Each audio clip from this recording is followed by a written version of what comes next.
Hello, boys and girls. This is the CounterCast, and we're back again. Episode 7?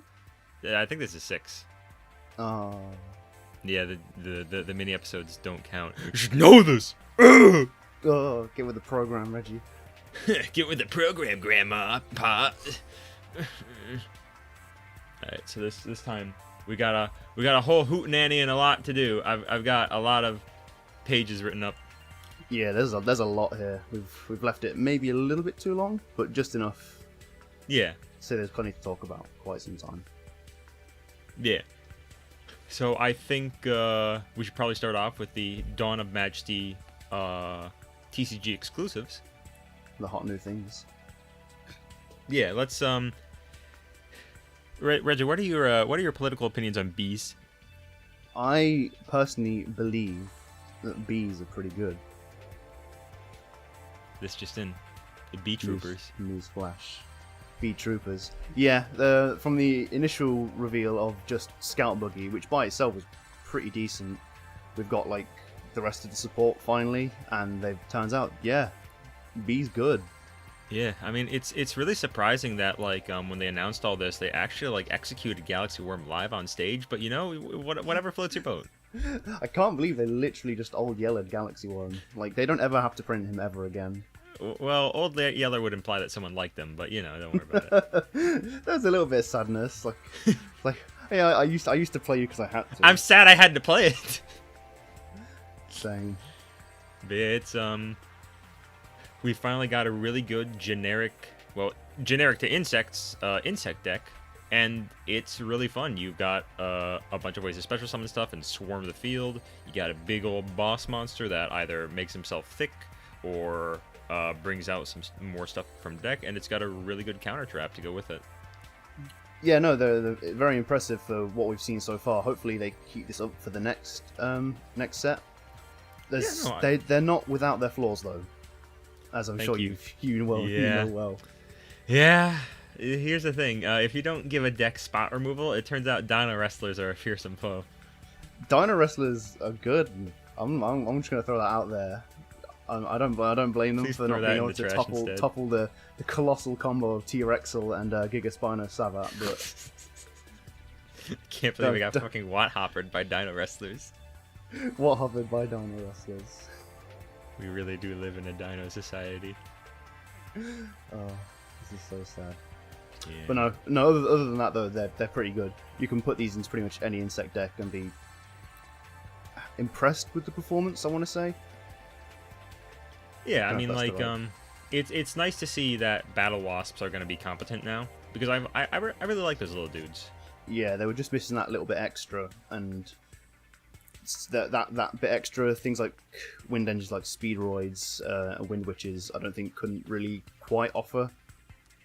No, and it was kind of more like it was holding back the rest of the deck at that point. The one thing I will find is that I think the insect lock may prove to be a hindrance going forward. Yeah. I mean, the good news is there is still stuff you can do with that. Like, Cicada King is always nice, and Scary Moth can find himself a nice place in it too. And additionally, I might have mentioned this to you, but you can get out a board of Cicada King, Scary Moth, and Metamorphized Insect Queen, which protects your Scary Moth, so you can window the opponent.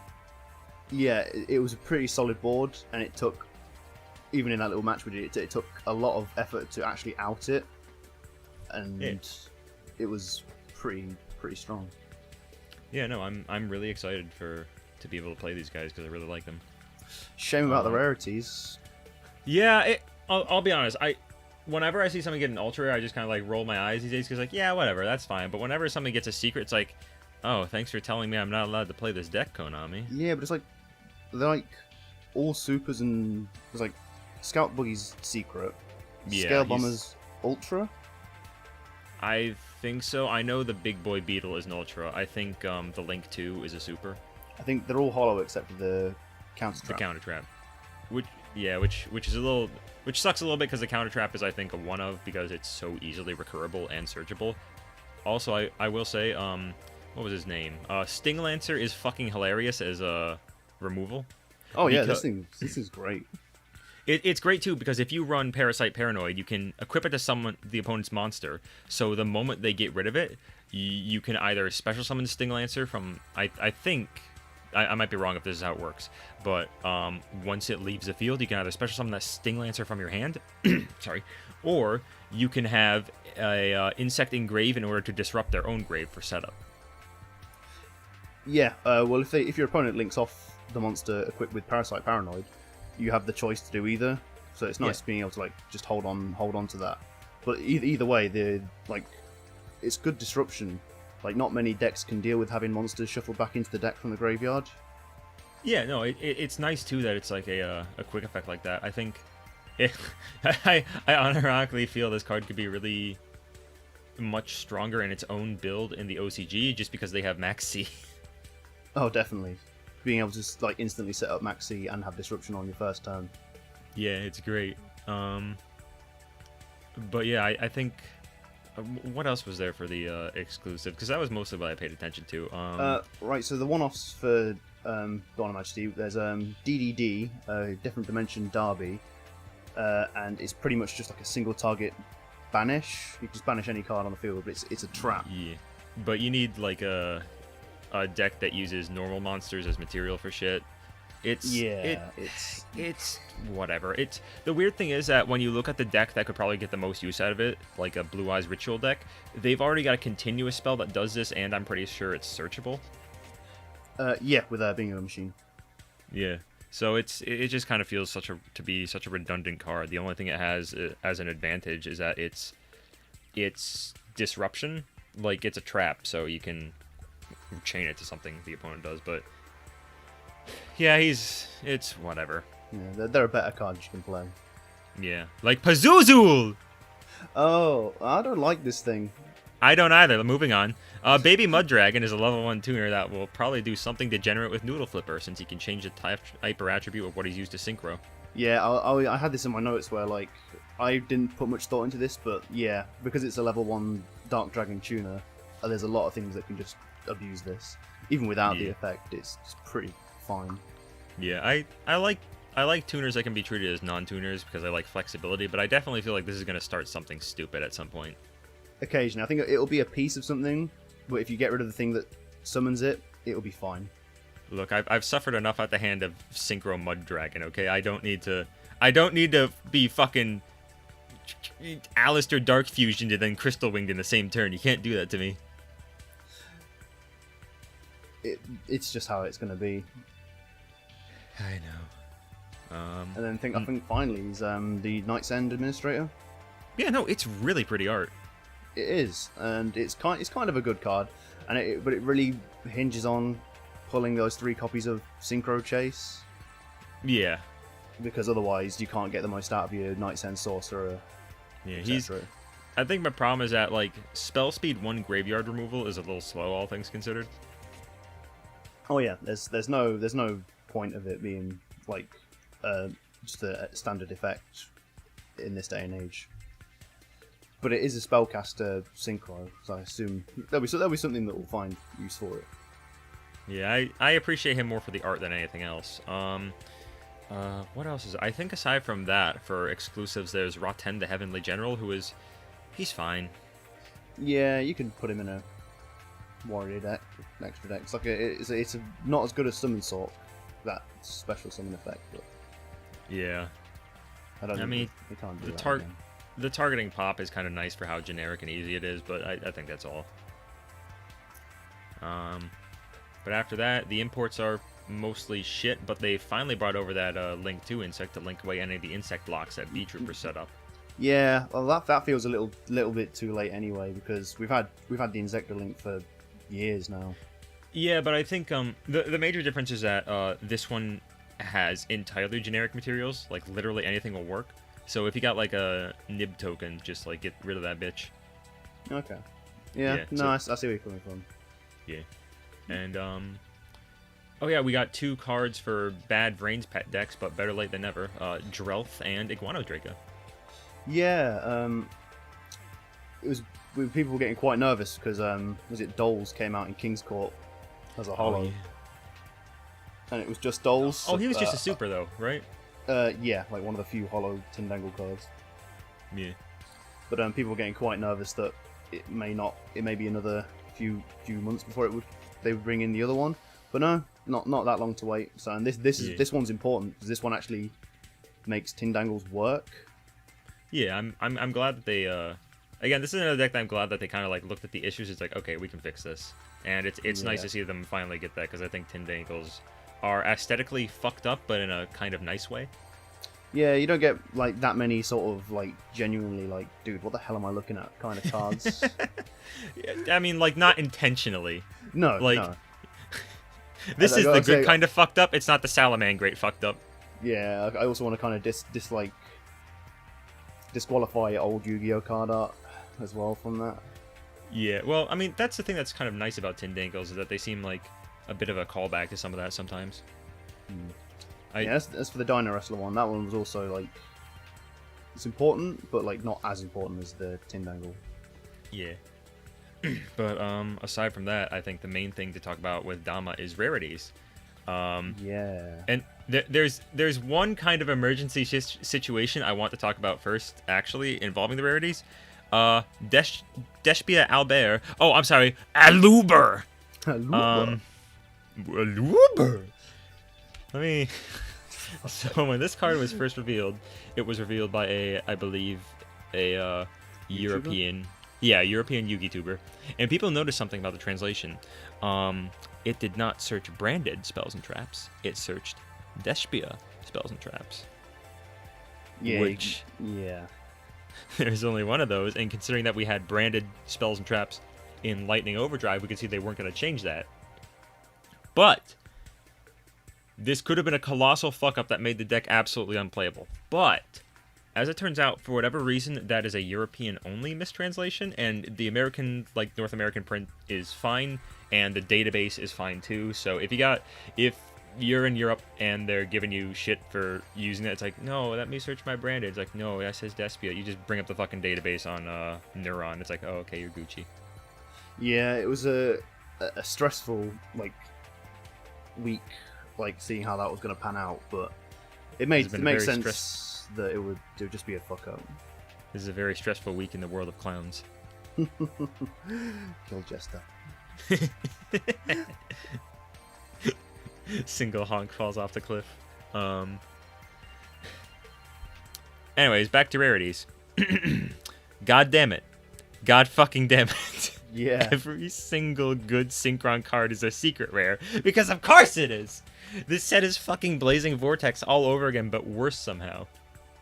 Yeah, it's surprisingly bad. Like, and I can only assume it's because it feels like they're just doing it because they didn't do it in Lightning Overdrive. Because Lightning Overdrive was all right for rarities and yeah, like only 2 Armed Dragon cards got secret rare slots, but here 4 of them got them. It's like, holy fuck! I realize like 2 of these are one-ofs, but still, that's insane. Synchro Overtake. A lot of cash to drop. Yeah, it's Synchro Overtake, Shooting Majestic Stardust Dragon, Stardust Synchron, Arrive in Light. It's like, holy fuck, I'm not playing this deck if you're gonna do this to me. I'm not paying $70 to go 0-7 at locals, Konami. No, you aren't. Someone is, though. Someone is definitely gonna spend that money just to lose. Yeah, sorry, my throat. It sucks too, because when I was going to like the sneak preview the other day, my polls were all shit because this set sucks dick.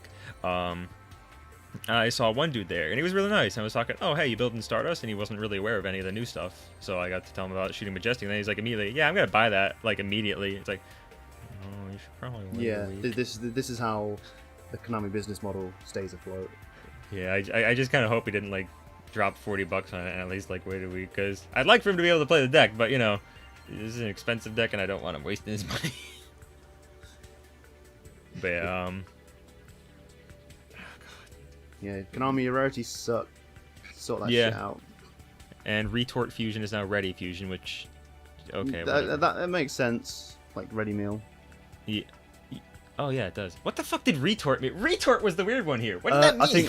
I think it's kind of like, if I'm not mistaken, it's like rations. That's retorted. You're retorted.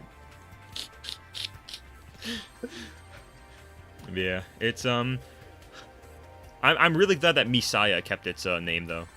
Yeah, no, that's surprising. Yeah, I think Sword Soul is a really good thing to. I apologize if I'm pronouncing this wrong. I don't really know Was that how to pronounce. Yeah, the Xinjiang. Yeah. I'm sorry if I'm pronouncing that wrong. I'm not really familiar with Chinese romanizations. But yeah, Sword Soul I think is a good archetype name for it, and Messiah is a really cool name. So it's nice to see that those two at least got out pretty fine. Yeah, just wait. They'll give us one to complain about in a few months. Yeah. Bing Bong the fucking big boy. Bing Bong the big boy. These Albaz fusions getting out of hand. Some of them don't have hands, do they?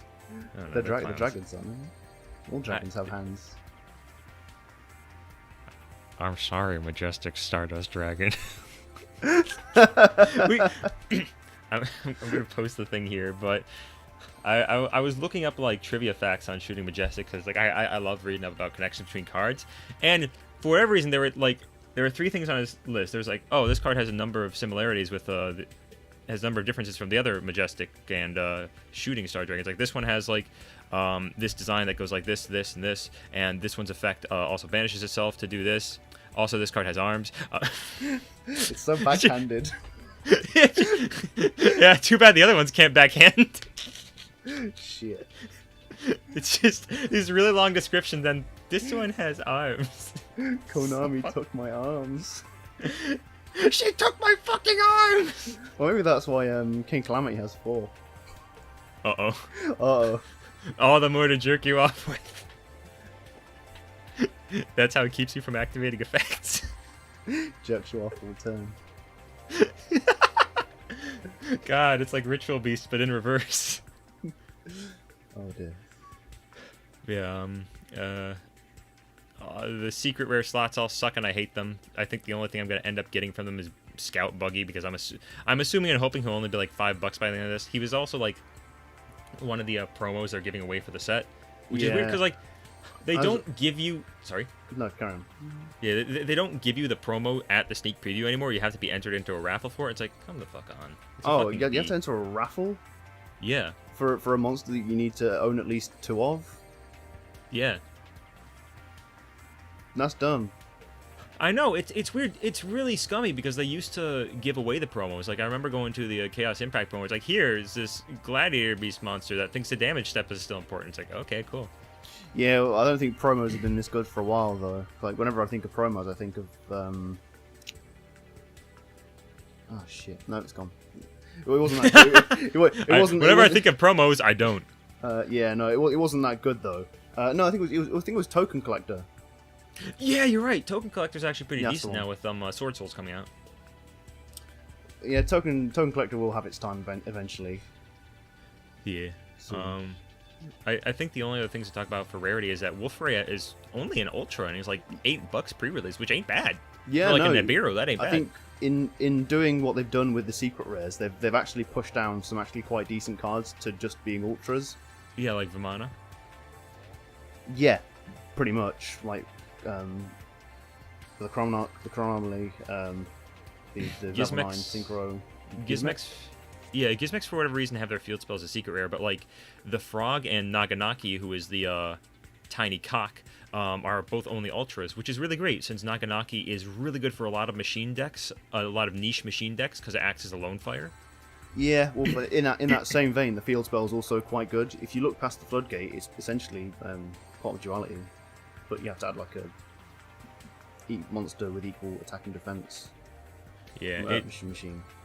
I think that's mostly for Gizmex though, because I don't think every machine deck's gonna have that. But like, gimmick puppets are playing it now. But that's not important. You know, that actually makes sense. But yeah, Naganaki's really nice just because off the top of my head, he works in Appliancers, Mech Lords, and Morphtronics, and he's really nice in Morphtronics because being able to get to your play starter Selphon is fucking fantastic. Yeah, it's nice that it's just like because a lot of the Gizmecs up until this point were just the generic things, so it's nice to see them actually do something. Yeah. I like this chicken. I really like this cock. But I think that's everything for Dawn of Majesty, and after that it's time for BODE lmao. Booed weed. Yeah, or BODE, which doesn't bode well. Actually, it does. This is a good set. Yeah, it's all right. There are some things to look out for. I think while Flunderies didn't make quite as much of a splash as people did, Sword Soul has already been seeing really good results in The OCG. yeah. It's been taking a lot of top spots, and Flunderies has been seeing some decent representation too. So I kind of want to start off with Sword Souls or Xingjian first, just because I'm talking about it now. But holy shit, it took them this long to sell me on this fucking set. Yeah, I've read them, and they seem all right, but I don't know how they're pulling off all these tops. What about them so good? A lot of them are one-card synchros that have easy extending that can go past 1 or 2 negates. They work pretty well with stuff like what's his name, Tenyi's. They've got some spells that are pretty simple stuff, like they've got a Searcher and a Monster Born, but those are both enough. Their Searcher is in the extra deck, meaning you generally have consistent access to it. And they've got a really good Icarus attack type of card that does other stuff if you banish it. Okay, yeah, I did notice some patterns between cards, like the traps were definitely pretty good because they had like they could banish them for the token, can't you? Yeah, I mean, like I think the one that just banishes itself to give you attack, I think it's called Xingjian Research, is not that great, but Sword Soul Sudden Shift is really fucking good. It's nice to see them. I always love seeing a deck where Konami figures out, okay, how do we maintain card advantage on these? But yeah, it's weird to me that they took the two most overused things in Yu-Gi-Oh, dragons and knights, and put them together, and I fucking love it. Yeah, well, that's how they normally work out whether or not something's a worm type. Yeah, it's that and whether or not it's Chinese. But yeah, like thanks, Tenyi's. Tenyi's Chinese. This is a song that rhymes. All right. Okay. Yeah, Long Yuan is a great extender and level 10 synchro maker, of which there are 2 good options, but those 2 good options are good enough to justify him. Yeah, and the new Ecclesia is technically part of the same theme. Yeah, because she acts as a lone fire for them, which is really nice, and she also lets you extend and push past stuff. I know some people aren't super fond of her, and I think like Tenyi mixed builds, but personally, I really like her. She's my friend. She's not. She doesn't know you though. Don't worry about it. I got her TikTok. Oh no. But let's talk about Reptilians. Yeah, this came out of nowhere. Yeah, it's nice to see after them just getting like 1 or 2 one-off cards and people think they're gonna be abandoned, for them to just BAM! Bunch of reptiles. It's the year of the snake, baby. Yeah, it's Snake's turn to get some nice things, and this stuff's really nice. I like everything. Yeah, I like some of them, but I feel like some of them have some kind of weird restrictions on them. Like it's giving me a bit of Wind Witch vibes. Yeah, but I think the restrictions are like just part of the Reptilian thing, because they normally have. Because I know, is it the level 2 one that came out ages ago? That had like the weird. Yeah, you have to like control. You have to control a monster. They have to control a monster with 0 attack or whatever. Yeah. And then you have to take like all the damage that you reduce to 0. Yeah. Well, that's not the thing I have a problem with, because that's like a pretty. While that is like a specifically turn 2 summoning condition, I don't think it's that bad, all things considered. My problem is that it has a one or the other this turn effect. You cannot get off the pop. Grave. I think she had. I forget what Lamia does exactly, but you can't get off her special summon and the pop in the same turn. Yeah, no. And I think that's kind of pretty unfair. For Reptilians, at least. I think that's kind of the issue that I have with Yamini, who has that dumb one or the other lock that Lamia has, but to be fair, she at least has a quick effect to turn an opponent's monster to 0 without much committal, and she can then revive from the graveyard on your following turn, so she at least functions despite the odd lock choice. I think she can't activate during the battle phase, though, which is slightly lame. Yeah, no, join the main phase. Yeah, it would have been fucking hilarious to drop this on the opponent when they attack. Yeah, it would be nice, but you can't have it all, I guess. More importantly, they actually got like a full-on like rotor card. Yeah, no, and it's pretty good too because it just lets you grab 2 things or change the attack of a monster your opponent controls to 0. Yeah, you won't really often be seeing that third effect, but like it means if you can't do at least one of the other 2, you can still activate it. Yeah, but like you can actually combo that with Nyamini, so you don't lose advantage still. Because if you search a monster and then change the attack of a... It also doesn't target, which is great. But if you change the attack of a face-up monster your opponent controls to 0 and add a Reptilian by discarding Nyamini off of it, because the opponent now controls a 0-attack monster, you can bring back Nyamini pretty easy. Oh, cool. I'm probably butchering that name. I apologize. It's fine. Yu-Gi-Oh players can't read. Yeah, it's okay. I know I can't. Then there was Total. Yeah, no, this is great. Just a straight up level 4 reptile extender. Yeah, and she plays nice with Ogdodiacs, which is very nice. Maybe not with aliens though. Yeah, it's fine though. I don't need every deck to become a. I've noticed they've been doing this a lot, where it's like, all right, every deck is a mishmash of type now. Yeah, it's like good stuff is starting to become a bit of a plague on this game. Yeah, like rock, Ritual, reptile, insect. I know I was just praising Bee Trooper, but I think I do kind of wish these would get better specific archetypes. Don't get me wrong, it's nice to see really good generic stuff for them, but I'd like for them to not all go the dinosaur route of, oh no, we made this generic stuff too powerful and we can't give them a good archetype anymore. We made it too generic. Oh no! Dino Wrestlers, I'm sorry! Oh fuck. No, but seriously, like I like the field spell they've got. I'm really mixed on the field spell, but at the same time, part of me is happy to see an Earthbound Immortal related archetype get a field spell, because I think the last one that did was let's see, Earthbound Immortal's got one. Yeah, like tied into the Inca stuff, and also I guess spiders technically have one, and Fortune Ladies have one. I kind of find it weird that they never gave Infernities one. Yeah, you don't always need a field spell. It's nice because there's that whole zone that you could be using. Yeah, it's like I understand that Earthbound Immortals run absolutely contrary to the idea that Infernities want to run with, i.e. not having stupid shit in your hand. But, you know, let me just, yeah, you know, maybe let me tribute summon him from graveyard. I don't know. Figure it out. I think the crux of this field spell is that it just straight up says revive Kakaraya from graveyard. Yeah, so I guess it is nice to see them actually allowing you to like try and play this in the deck as intended. Yeah, and I think if you're playing a casual version, I'd recommend playing it because it is a field wipe. Yeah, I think it's a little bit janky to me. I like it that it's in.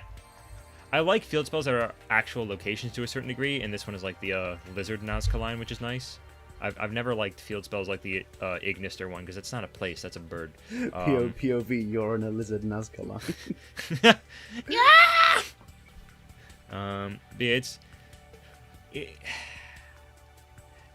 It's just kind of weirdly specific for me because you need to own a 0-attack monster to destroy it and then summon a dark reptile in your graveyard. So yeah, they basically want you to play Gardener. Yeah, it's actually pretty good. It just misses timing. Oh no, it doesn't. Oh, it doesn't even miss timing. It's mandatory. So actually, there's nothing wrong with running Gardener. Yeah. It's kind of weird that Gardener's water, but that's neither here nor there. I do find it kind of weird and janky to work with. I'm not a huge fan of it. Yeah, I quite like just popping my own cards though. Yeah, my problem is that it needs specifically like a 0-attack monster that you control to be destroyed. So I guess the idea is to steal your opponent's stuff to use it. Oh yeah, that too. They do that, don't they? Yeah, I don't know. My problem is that this card seems too balanced. Yeah. But I suppose that's the problem with all reptile cards going up to this point. The same could be said of all reptiles. But I think they're always trying to mitigate the snake rain. That's all they're trying to like play against. Yeah, I get that. Because one day they will slip up. We'll make something good eventually. You have to. Look at Salamander Greats. you can't fuck up forever. Konami just smiles. You don't know me very well then. Yeah, it's... Yeah, but then finally there's is it Melusine? Yeah, no, she's neat. The synchro. I'm not too. This is the one I'm not too keen on. I will say battle protection feels a little irrelevant in a deck focused around making the opponent's attack 0. Yeah. It's like that one agent card where it's like, oh hey, this new monster makes your opponent take any battle damage you would have done.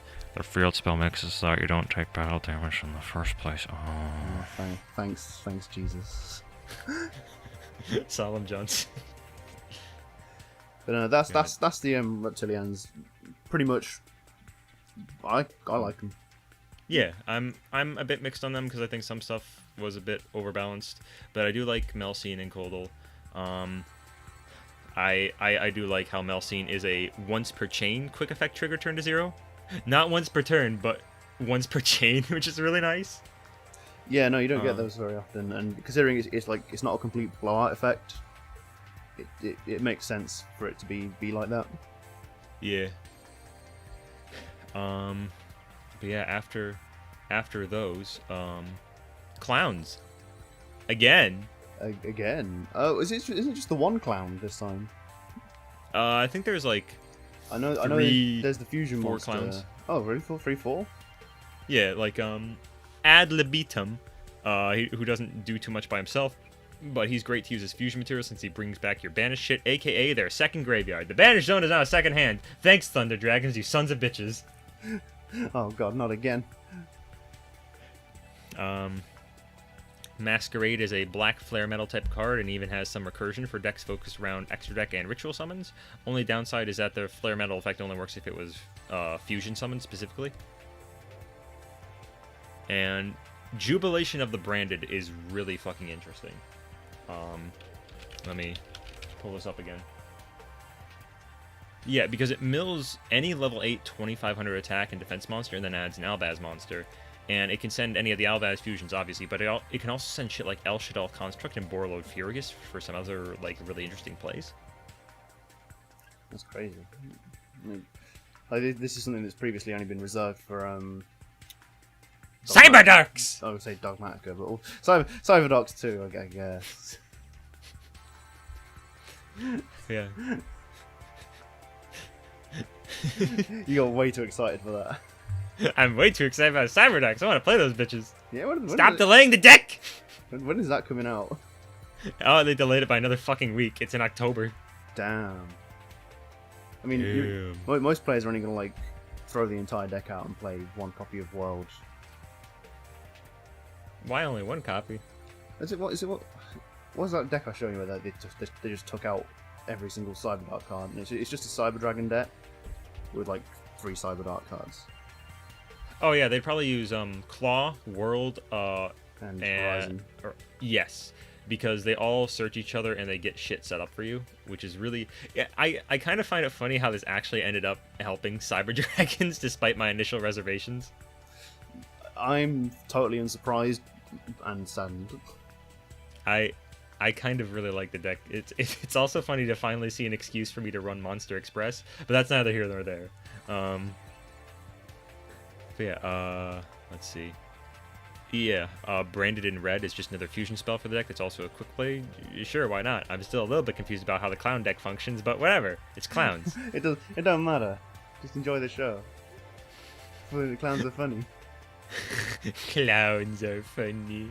It just cuts the Sword Souls on fire. Ice Jade. Yo, did someone ask for Mermail support? I don't like these. Do you not like them?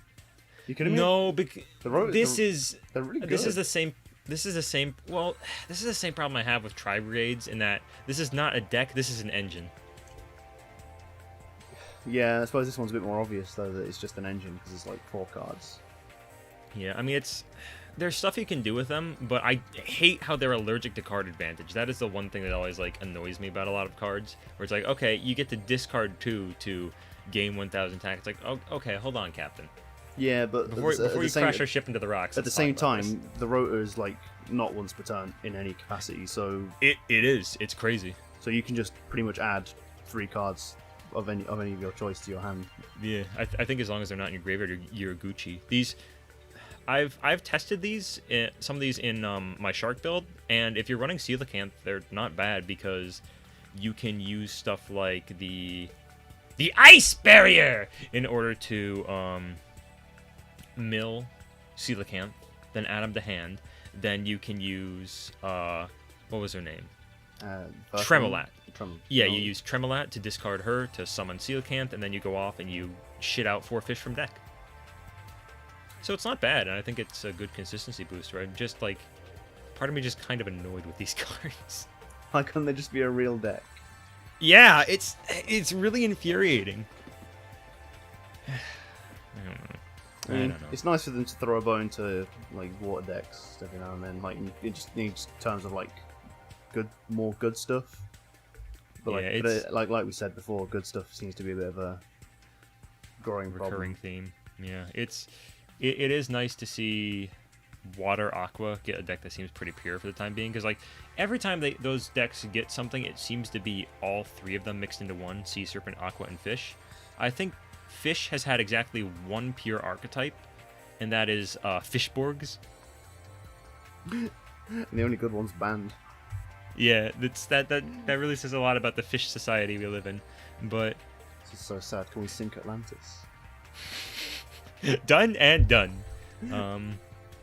I think Sea Serpents at least got Atlanteans, which proved to be pretty formidable for a time.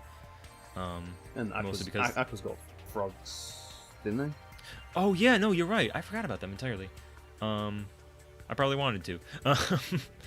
And I guess Paleos Aqua's actually had a few pure ones. What the fuck am I talking about? Yeah, like no, oh no, now you look silly. Quick, edit this out. What now? Yeah, right now. No, I mean I look silly now specifically. No, none other times. Oh, you're on a level now. We've elevated. It's like the government threat. And now I need 2 tributes. DEFCON. Yeah, I'll probably use these, but I don't like them. that's my rating. I'll use it, but I don't like it. It's like hand traps. I have to do it. You made me do this, Konami. You're welcome. All right. So before we get around to the big boys, I think there's a few small things I want to cover. Sure. About this set. Ursarctic Drytron? What the fuck? Yeah, that's weird. I know I mentioned before that these two have similar themings, but that didn't mean you had to ass fuck Big Dipper Fafnir. Yeah, it was like 2 deck build packs in a row where it's like, oh look, these things are in space. You're like, oh, this is funny. Space is funny. Look, we can make them kiss. What if we made them kiss? And this is literally they're kissing. But with their penises. Yeah, I don't even know what like these things do. I think the spell is actually more important than the fusion monster itself. The spell came out like a couple of days after Rada made a joke about a fusion spell for field spells. He's definitely an insider. Don't listen to his lies. Why does he keep doing this to us? Because it's funny. We're eventually gonna get Ojama Lime, and he is just going to stop making content. Good for him. He's finally moved on. He's finally free. But no, yeah. See you next week. The spell strikes me as like one of the more important things because you banish it to substitute for a tribute summon of either a Drytron or a Ursarctic, if you're into that sort of thing. I'm not, but here's the thing: Ursarctic and Drytron, while aesthetically similar, directly conflict with one another. Yeah, like I was scratching my head for weeks thinking, how the hell do you mash these two together? Ursarctic won't let you make Fafnir, and they also cannot be used as material to summon fucking Biggest Boyos himself or any rituals. And Drytrons won't let you summon the Ursarctics. So what the fuck? These things literally hate each other. That's not love making. That's hate fuck. That's what's going on in the fusion. Yeah, but I do like the fusion card itself. Well, my problem with it is that Drytron already does so much searching, so it doesn't need this, and Ursarctic cannot make this. Yeah, it's just it's I don't know, it's a vanity project, isn't it? For whoever drew the Ursarctic. That would imply that someone was proud of this.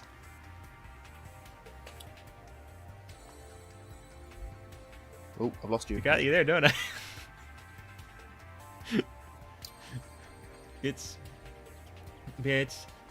So it's technically really easy to make if you've got like the right cards, because Drytron Fafnir searches Ursarctic Drytron from deck.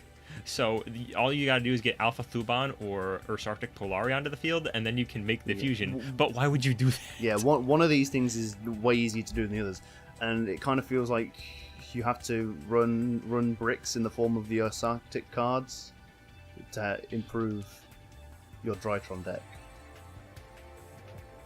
Well, this isn't really an improvement, is the thing. It's like Drytrons do enough searching as is, so they're fine.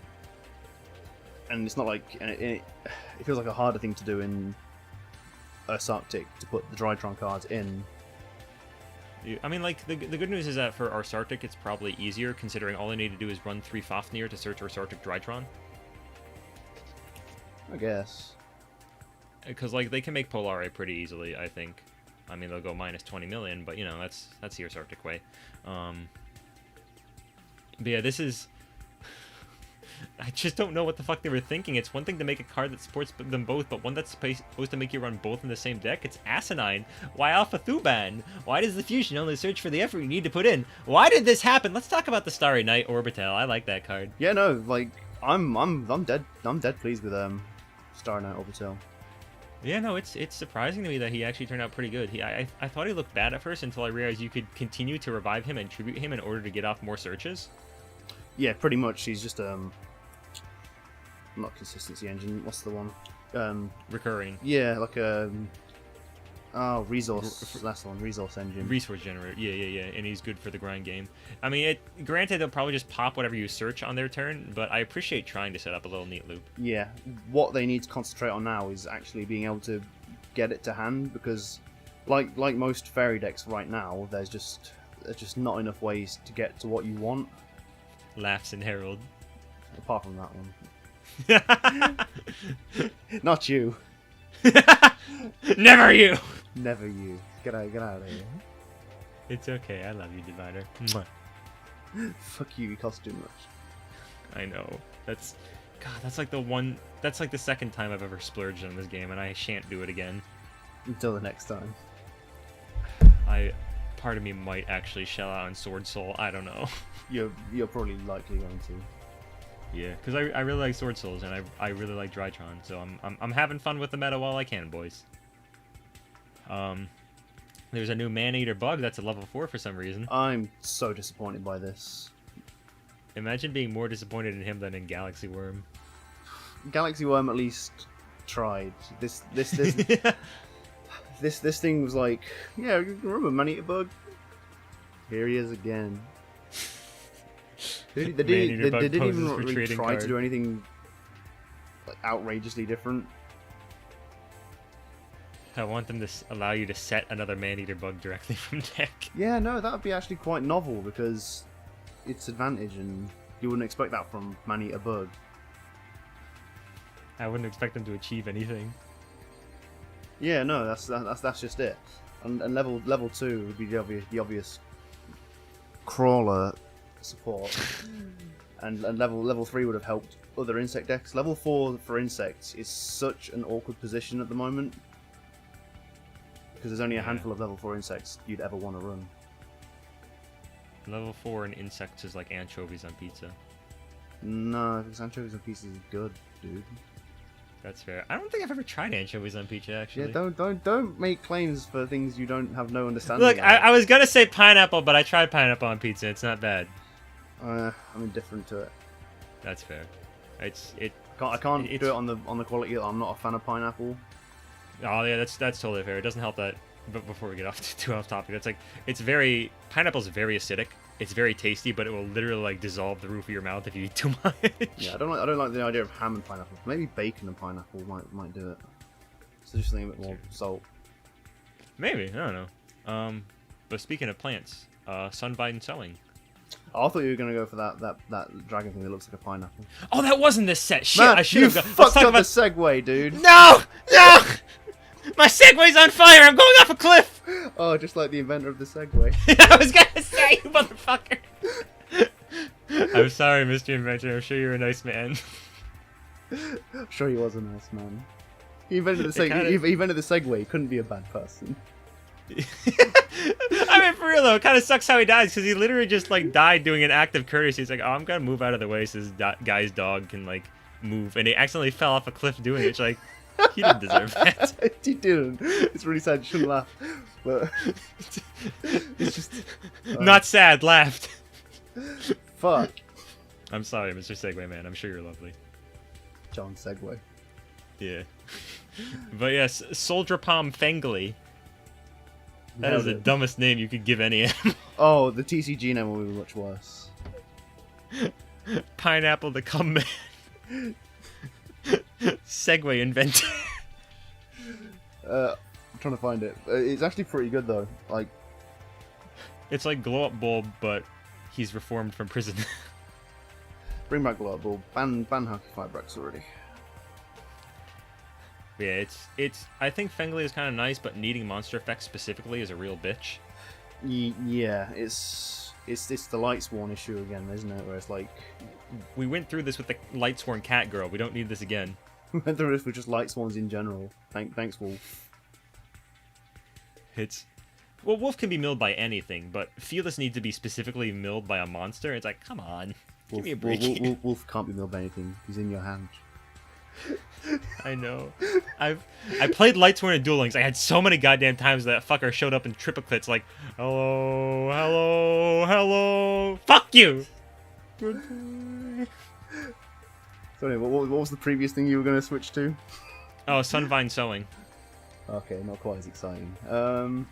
It is still a plant. Yeah, and Sunvines get more stuff. I still don't know what they do. Are they any good? They're best. I'm not convinced.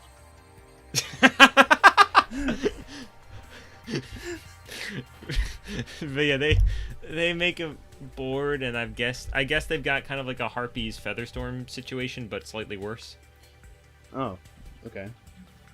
They're fine, whatever. I don't know. I think they're kind of dumb, but it's nice to see a Vrain's archetype actually get fucking printed. Yeah, all printed at once, mind you.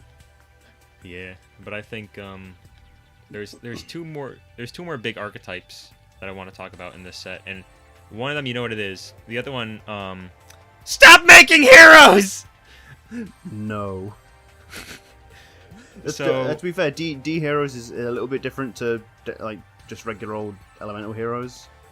No, yeah, I mean not really at this point, but I am glad that they've been really solidifying D heroes playstyle over time, because I think initially they kind of had this subtle gimmick of standby phase, but they had the much more prominent gimmick of being fucking terrible.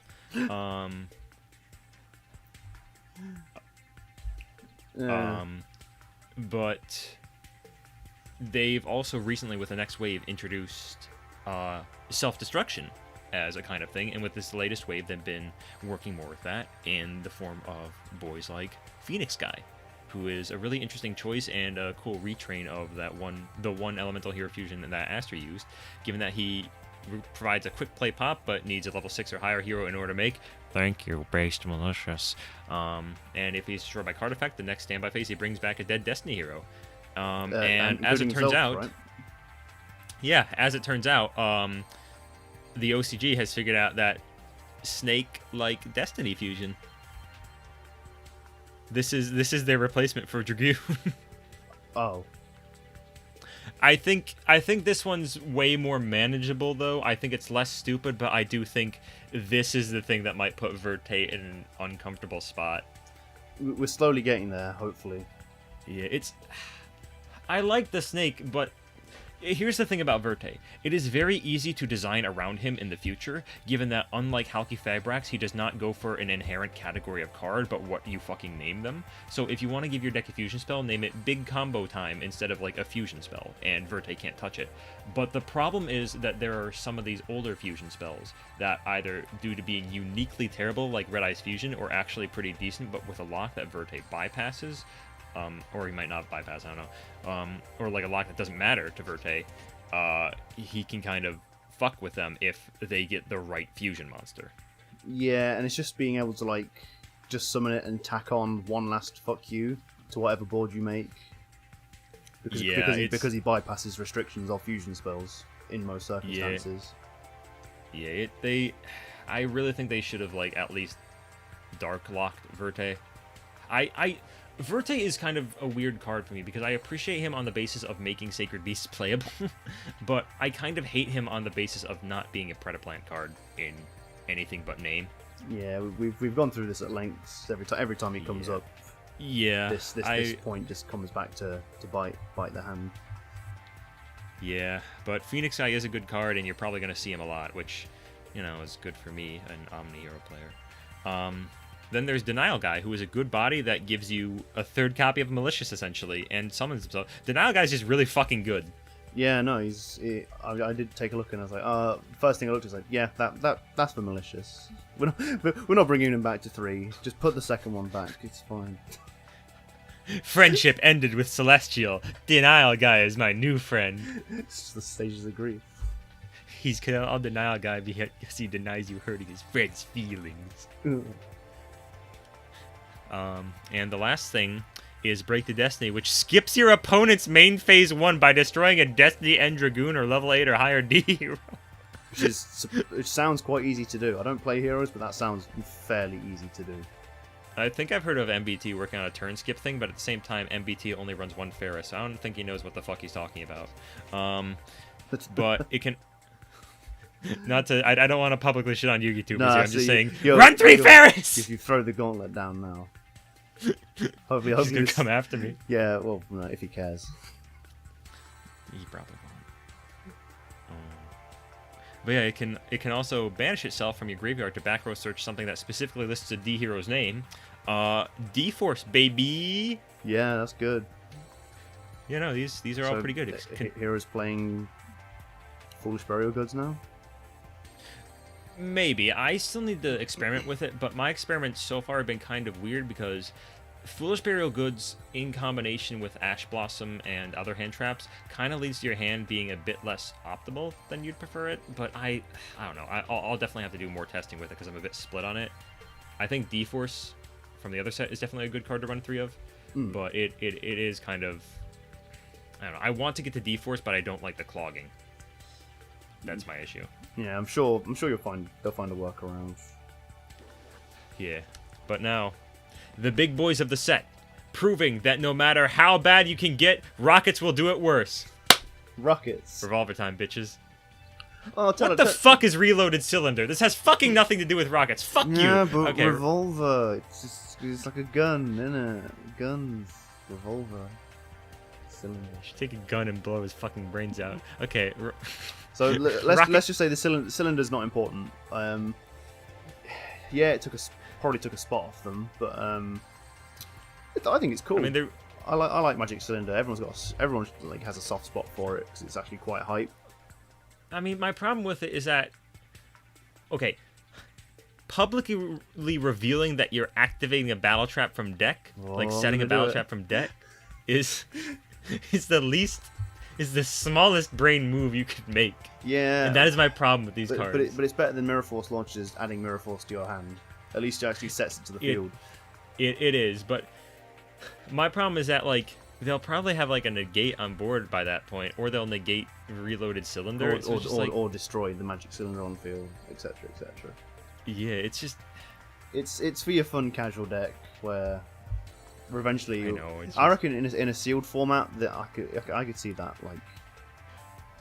Well, in sealed format, you wouldn't have Magic Cylinder. Oh no, that's true. I'm an idiot. Ignore me. It's okay. I was planning on doing that. But Rocket Caliber seems pretty okay. Yeah, there's your good card. Yeah, the good card. Oh well, the ritual's pretty good. Yeah, no, I like the ritual and dual wield. But yeah, Rocket Caliber is easy enough to summon, being a level 4 tuner, which is really nice. The tribute effect is kind. Sorry. So you play it in any dark deck by the looks of it. Yeah, no, and I think the tribute effect is a little dumb because it makes you minus to spit out a dragon or machine, and I guess they want you to spit out dual wield with it, but that's just a little too specific. I do like Rocket Caliber though, just for being an easy level 4 tuner, so you can make Borreload Savage in a rocket deck easier with him. But yeah, and Borrelcode Dragon is the most disappointing thing I've seen in my fucking life. I don't mind him. I think he's fine. He's a Link 3 for some reason, despite looking like a Link 6 that fucked a Link 4 for breakfast. He's got Destruction Protection, specifically while pointed to by a Link. Can pop all monsters on the field of someone with 3 monsters, and can be banished from the graveyard to banish a dark monster with 3,000 or more attack. You control to summon a Topologic. I don't like this one at all. It doesn't support rockets and slightest. It's good once, and then it will never be good for the rest of the game. Yeah, it doesn't really warrant, other than being a Link 3 Dark Dragon. I don't think it warrants. Yeah, I don't like that banish effect either. It's like, you'll never pull it off if you're getting your ass beat. And why would you pull it off if you have a 3,000 attack Dark Link already? In that case, you could already make a fucking Topologic. Yeah, or one of the Borrel Dragons. Yeah, it's just, I really don't like this card. I think whoever keeps designing rockets doesn't know what the fuck they're doing. Well, hopefully, it's given, like, I know it's slightly unrelated, but when this set comes through, we'll also get, like, imports. We'll get that Bayonet Punisher. Yeah, and hopefully Borrel End Dragon. Oh, yeah, that Borrel too. End Borrel End is really fucking good. Yeah, that would be at least an apology for making Borrel Code not as good as it. But, you know, it's another like, Revolver cover card that is just terrible. Well, here's the thing about Revolver's cover cards. They've actually generally been really good. Like Savage, Borreload, fucking... I know X-Charge was shit, but, like, he's kind of... He's got a good track record. Yeah, all the Topologics that he had were pretty decent, too. It's just... This one's just, like, stinky. Can't win them all. Yeah, or at all if you're a rocket. Detonation Code is a counter trap that doesn't counter anything, but that special summons a Dragon, Machine, or Cyber's Dark if you control a Topologic, and can reset itself if it's banished from your back row. And I don't like this card either, given how much setup it requires, and rockets cannot set up to save their lives. No, it's a bit too much. Yeah, it's... I don't know. They massively overestimated how competent rockets are and made a bunch of shitty cards that do nothing to remedy their problems. Maybe next time. Yeah. I think the rest that's left is a bunch of one-offs, so let's kind of cover the interesting ones, because I'm not talking about Outstanding Dog Mary. I think it's alright. King of... I thought, are we actually going to have a discussion about this? No. It's like you can summon it with obedience scored. Cool, great rescue cat, I guess. Fantastic. Thank you, base Maron support. King of the Sky Prison. I hate this card. I like this card. I hate this card on the basis that you like this card, because I know I'm going to see this shit a lot in the future and not be able to do anything against fucking controlled and stun decks. Yeah, it's good for me because it supports a lot of the kind of decks that I play, but like for someone who doesn't and has to face against these kind of decks, he's gonna be a real pain in the ass. Yeah, it's an insane searchable boost for all these different cards and stuff. It even special summons itself if you activate a set back row and lets you set literally any back row to your field. I fully expect this to hit the ban list at some point because of how stupid it is. It's excessive. Like when a control deck will peak, a good control deck will peak with it, and it probably won't find itself at 3 for very long. Yeah, I don't know. But speaking of big boys, fucking Machina Ruin Force. Yeah, oh yeah! Finally, the evil robot from the artwork is revealed. The fucking size of this lad. Absolute unit.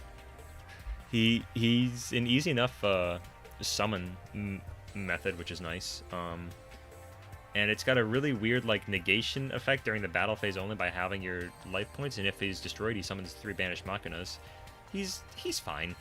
Yeah, I don't mind him. He's not. It's kind of not the be all and end all for machinas, but you know. Yeah, it's kind of weird that a something that appears to be a level 12 boss monster is just a play extender. It's like it's the same issue that like Red Dragon Archfiends have. Yeah, you're using like big cards just to like further your plays when you should be using them to like just end the game. He's big enough. Yeah. He's big enough to end games. 4,500 is huge. On Size of this just lad. a straight up single monster to summon, and the summoning conditions. Yeah, Just he even punishes Magic Cylinder, dude. God damn it! In the same set. Oh god. But yeah, after that, I think probably the most interesting single card in the set to me is Majestis Daimon Zoroa. Check it out. I've got a win condition now. He just saved Majestis with very little effort.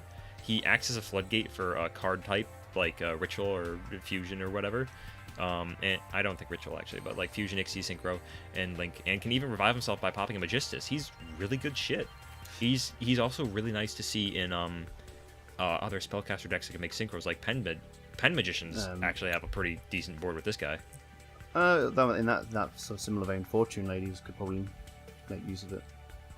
Yeah, as long as you I think you really have to use the Link one to get the most of it, or I forget if you. Yeah, but the Link one's generic. You can make that with any level 4 lower spellcaster. Oh, you don't even need to make the Link one. You just need to have it in your extra deck. Oh, well, even better. Yeah, so you can like side whichever Majestis extra deck monster that you might need for the format. Like if you're going up against Tri Brigade Zoo, you can just put in the Ixies, or actually, you know what, would stopping the Link or the Ixies be more effective? I don't know, but you could run both of them in that case. And if you're going up against Invoked, just fucking put in the Fusion. If you're going up against a big Synchro deck like Sword Soul, just put in the Synchro. It's a really good card. I like it. Yeah, no, I think it's good for them to finally get something there. They're finally starting to wrap up some of these deck build pack archetypes with cards that do something. Speaking of, you want to talk about Trouble Sunny?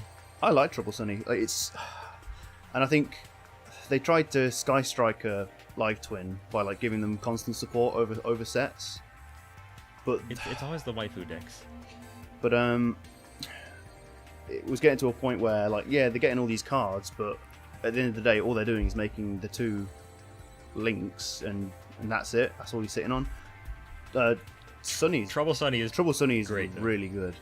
Like, but yeah, being able to proc both Kissy Kill and Lila is pretty good. Yeah, because obviously you quick effect tribute on your turn, on your opponent's turn, summon back the 2 Live Twin links, draw a card, and pop a card. It's that level of interaction that they were kind of missing. Yeah. It's nice for them to have like a... she's a really bizarre card, but I kind of like the way she works with the rest of the deck. Yeah, you definitely need to run 3 to get like the most out of the deck. Yeah. What else is there? There's that one Gemini support that still needs to be Gemini summoned in order to get his... oh yeah, this thing's dumb. It's still one of the better Gemini cards, Duelist Lord Gold Knight. Yeah. So, like, you could Gemini summon it. There's things like Catalyst Field. There's also Gemini Ablation. So you can summon it and get its effect, because it's either on normal or special summon. But then all you're doing is searching in a card or effect to add a card that involves Gemini monster in its text, and those aren't good cards. I think Catalyst Field's the best out of all of them. Yeah, and that's searchable by Dimer Synthesis anyways, so, you know, don't... I think you can search Dimer Synthesis with it, though. Because it involves the word Gemini monster. Yeah, you can search Dimer Synthesis. Alright, well, that's... Alright, 10 out of 10 card. There's also Transonic Birth, which is just really fucking weird. I don't mind it. I think it's not as good as Incantations, part of the step, but at the same time, I think obviously there's going to be another one because it's based on Sonic Bird. There'll be a one for Manju. Also, not Manju, it'll be Senju. Won't it? Senju. Yeah. Maybe both. But they'll definitely like make more. But it's like the idea is you put back a ritual spell to search a monster, or is it the other way around? What was it? I believe it's shuffle a ritual spell to grab a list. Yes, shuffle a ritual spell to grab a listed ritual monster, but in ritual summon using a spell from deck during the opponent's turn. But I don't know a whole lot of cards that like disrupt to do that. Is the thing. No, I think it'd be alright in like Megalith or something. Part of me, because like Megalith don't use ritual spells. They use the wand because they use the Earth Chant. No, I think they use the incantation one, and I think you can use another one, but I can't remember what it was. No, yeah. But because you can, they're also a generic ritual deck, despite. Yeah, it's. I don't know. I'm really iffy on Transonic Bird because it feels like there's better options for ritual good stuff. Yeah, I can see where you're coming from. I think it'll. Time will tell. So someone will find if it's worth using. Someone will find a way to. Yeah. But this has always been a problem with ritual cards, with the whole listed in its text. Yeah. So stuff like pre-prep is kind of a weird one to work with, especially if you're trying to make a big ritual deck. But occasionally you get like something that kind of accidentally synergizes with pre-prep, like Vendreads. Yeah. But Vendreads suck dick, so we don't talk about them. But after that, there's Supernatural Danger Zone, which I'm only mentioning because it has Warlion on the cover art. That's pretty nice. Yeah, there he is. It's non-effect monster support, so I guess there's your Tenyi support for the year. I guess, but it I don't know. It feels kind of win more, but whatever. Yeah. Yeah, it's not terrible or anything though. There's also what the fuck was Giant Starfall? Let me take a look at that. Oh yeah, no, Giant Starfall was really interesting because it basically stops any stuff without levels, making it a gimmick no longer exclusive to Ursarctics. And it may see some high-level play if we get into Ixies and Link-dominated formats, but for now, I think it'll just be like a fun casual play option. Yeah, no, I think this is definitely something people should pick up, just in case it ever becomes good. Yeah. Finally, Edaton the Fusion gets to be important. On a card art.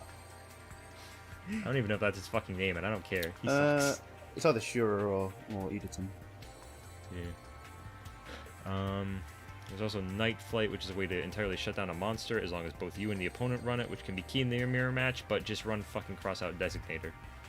This is Crossout Designator for people who can't afford Crossout Designator. So everyone. Yeah. And there's Cupid Pitch, which is a weird Cupid card. It's a level 4 tuner synchro and a level of manipulation effect that's mandatory. And I don't want to read all this. Yeah, but I think there's more important things about it because it searches a level 8 or low monster with 600 defense. And I checked that pool. It's surprisingly big. I've not gone through every card because that takes forever. But for something you can make with like a single combo starter, I'm concerned because like most low-level tuner synchros, it's fucking degenerate. They never don't do anything degenerate with them. Yeah. But I mean, you know, hey, you can search Great Angus with it, so that makes it a 10 out of 10. Great Angus. What a guy. Can we talk about Small World? I don't want to talk about Small World. You can't afford Small World. No one can afford Small World. I hate this kind of card. I hate, between that and is it Piri Ray's map? Yeah, Piri Ray's map, and I think there's another card like this too. It's just like, everything's consistent now. What the fuck did you say to me? Dogu. Dogu. Single purchase, please. Yeah, no, this, it's really good. It's obviously really good. Play 3 in every deck that you can play it in. It's like this is the Yu-Gi-Oh equivalent of that game you play on Wikipedia to try and get to Hitler as fast as possible.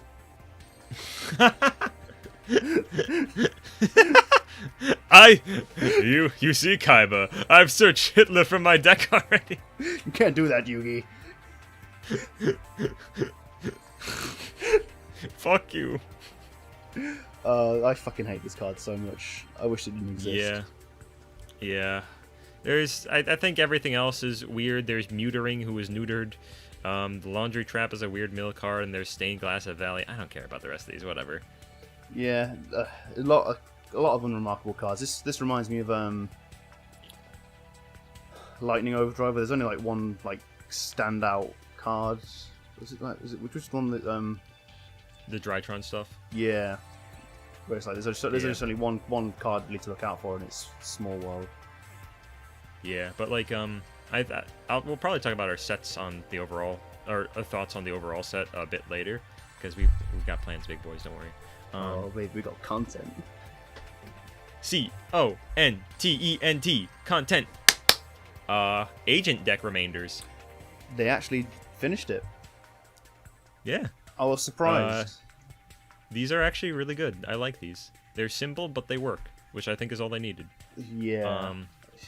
Because there's Guard of the Ancient's Moon, who is an easy peasy to make link to that can mill a Sanctuary in the Sky related card, or if it's on the field, it can grab Earth and contribute a fairy to pop. There's did we cover some of these last episode? I'm trying to think what we didn't cover. No, I made sure to write the things we didn't cover, which is Guard of the Ancient's Moon, Sacred Water of the Sky, Pluto, Chorus in the Sky, and Lost Sanctuary. Ah, right. So I'll pick up then. Sacred Water is just adds. Oh no, it activates Sanctuary straight from the deck, doesn't it?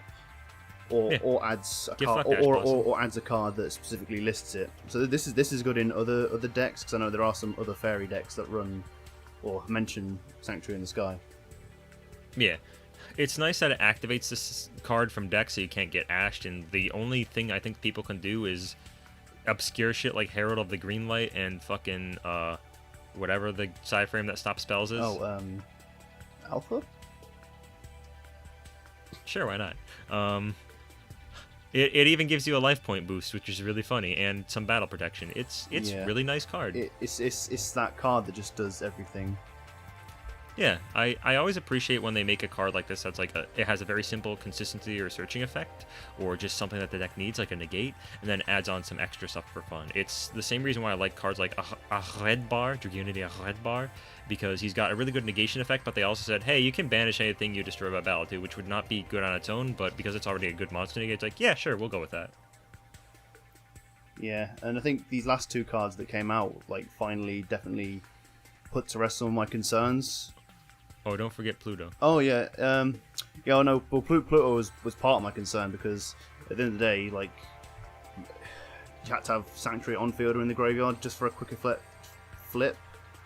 Like that to me doesn't strike me as a lot. It's pretty decent disruption, because it prevents the opponent from activating things that it prevents them from using ignition effects unless they're quick effects, and also prevents them from using certain things as link material. So it's a good way to stop certain shit. I suppose. Let's see, what else? Chorus in the Sky is pretty good. Very, yes. You wouldn't want to play too many, but it's finally banish recovery for them. Yeah. Besides that, count the continuous trap. Yeah, dude, Lost Sanctuary is fucking nutty. Yeah, no, this thing's really good. Like it, and to be honest with you, it's about time to. And this time. I knew I'd get you, but why does it always come back to that? Yeah, it seems excessive for a card that counts as Sanctuary in the Sky to set Sanctuary in the Sky again. But I don't know. The first thing a lot of people think of is just set Divine Punishment, but you can't activate it on your turn. Right, but it's fine because it's follow-up play and it gives you. It already comes with a built-in negate, anyways. Yeah, that's true, but it can also set itself. Oh baby. So technically, yeah, no, you can activate one, set another, and then if your opponent doesn't have a multiple spell trap removal, you've still got one for next turn. Yeah, these are I think this structure deck ended up very nice, all things considered. Yeah, definitely not the best, but it's God knows if we'll fucking get it. it's workable. And some of the additional prints, they've released the full set list, and Yeah, no, some like wasn't Nib in there? Nibiru, one of the vanities, is it Ruler? The light one. Yeah, I think that's Ruler. Yeah. His Barrier Fiend is statue of the low, or maybe heavens. Majesty. No, it's Majesty. They're also gracious enough to include the Parshath link. Yeah, it's a really good looking deck, and I'm still upset that we still do not have an announcement date for either this or the Utopia deck, and I'm beginning to wonder, what if they just cancel both of them? This is the worrying future we now move into, where these it's bad enough that products here are getting delayed in the TCG, but are they just going to start straight up cancelling things that would have come out in the OCG? I mean, the problem is they've been doing this since Pendulum Evolution. Pendulum Evolution, the Warrior deck, the good Cyburst deck, Drig Unities. They've been pulling this shit for a while, and I'm really starting to get sick of it. Yeah, well, it's unfortunately, this may hurt to hear it, but it's not a big enough deal that many players will just drop the game, so yeah, they'll keep doing it. Yeah, I know. I don't like TCG North America. Anyways, I think after that is Grand Creators. Grand Creator, yeah, they in a bold move, they announced the entirety of one of the archetypes. And it looks like shit. Smells like shit. They're all right, I guess. Like the only thing they could ever ask for is Italy to come back to 3, so that they can actually summon more than once in a turn. What are you looking at, punk? But yeah, they're a bunch of psychic level 3 tuners with nice art, and their gimmick is paying 600 life points. Oh, it's just like 5Ds again. You still take the damage! That's not 5Ds. Yeah, I think they do have like a resource loop with the extra decks. So like I think they use Carp Rising, which is an excellent name by the way. I hope they keep that. It tributes itself. Isn't this our first fish fusion? Yeah, it's like a fish, which is cool. Yeah. It attributes itself to summon 2 non-level 8 punks from anywhere. So I think the idea is you grab that with what you have, distribute it to grab 2 other things, grab more, and then hopefully trying to make the Amazing Dragon. But I've not actually had a chance to properly play them. Yeah, my problem is that the only thing they can really see. Okay, Carp Rising is not the first fish fusion, but that's not relevant. Yeah, you've got Amazing Dragon, who is a level 11 Wind Sea Serpent, which is alright. And when Synchro Summon, he can targeting bounce a number of cards up to the psychic monsters you've got in the field or graveyard. But doesn't he have like a one or the other type of effect? One effect per turn, only once per turn. It's on your level 11 boss monster, which we invested everything to make. Yeah, you either get a single revive or a targeting bounce. Which the targeting bounce is not bad, but it's like I could play Adamancipator Dragite Rise and get the same result, but not shitty. Cut the middleman and just play Nightmare Unicorn. Cut the middleman and play a good deck. Yeah, well, this is all we've got for now, so I can't imagine but the bar's not been set very far. Yeah, and the other two, I don't know. One of the other decks looks really bland, and I don't know anything about. The other deck looks like a fun fucking isekai adventure. So one of the other decks has like a Furhire in it, which concerns me greatly. They're coming. No. But yeah, you got each main deck kind of like either does something different or searches something different, like a fusion on your small ones like add monster, add spell, add trap. Yeah, and Sharakusai is like your one way of like disrupting on the opponent's turn with Amazing Dragon. Yeah, you say fusions or synchro summons. But yeah, most of these are really bad because they have a really obvious choke point. And the spell traps are absolute garbage. They are. The traps are actually pretty good and might lead to some good like minor control variants with this. Because Madam Spider can add the traps pretty easy, and the traps are both like a negate and a destruction. I don't like. And then I don't know, man. I are- don't feel them. I don't either, and it feels like they don't actually have any unique gimmick to them aside from being stupid. Apart from E-Telly. Yeah, it's... I don't know. Someone will probably do something with them in the future, because they're not... There's something you can probably work with, but I'm just so uninterested in these. I don't have a whole lot of hope for Grand Creators, and they put the fucking Inzektor card in it. Yeah, thanks, Konami. Why? Look, when we said we wanted it in a 60-card set, we meant something like fucking Toon Chaos, not one of the... This doesn't make any sense. I'm legitimately baffled, because we're probably not going to get a whole lot of Inzektor reprints with it because of this, unless we do, but... Oh, isn't this a TCG exclusive? Was it the TCG exclusive Inzektor. Yeah, no, there won't be any Inzektor reprints, unless the OCG knows and is getting it as well. Well, I think, aren't our reprints different from theirs when it comes to these sets? Yeah, no, our reprints are normally the same. They're normally the same across the board. Well, let me check something.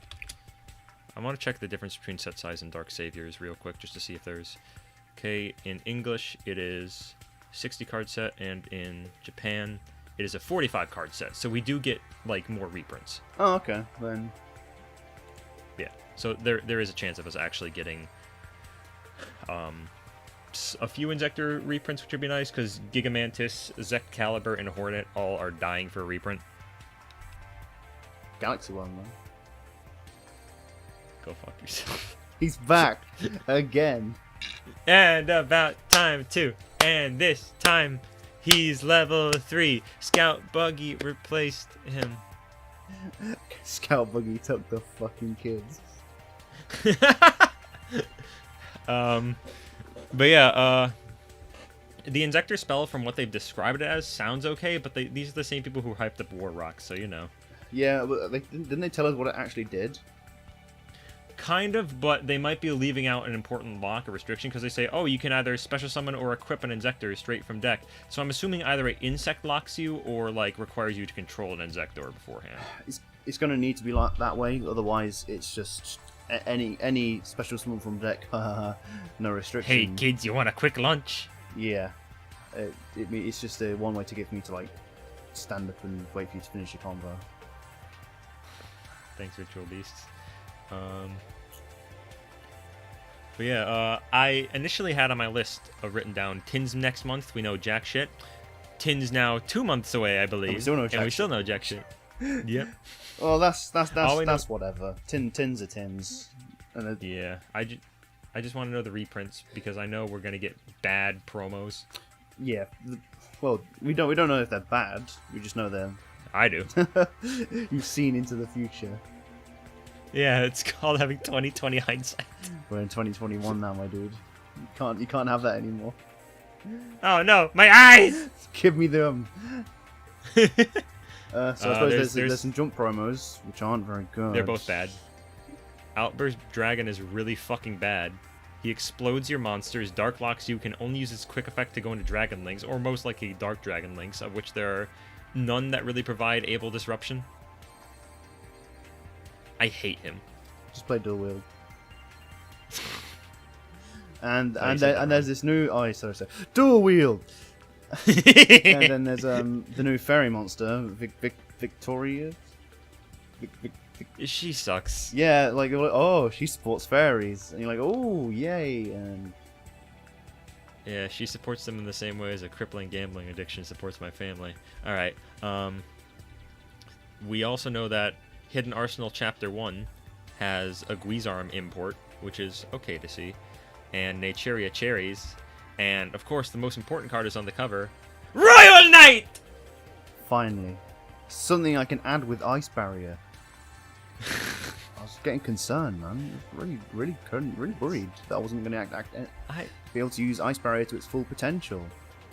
I am deadly concerned because we just talked about the fusion spell for field spells, and now there's fucking Royal Knight on the goddamn Someone knows. Someone knows. Someone's paying close attention. This will upset them.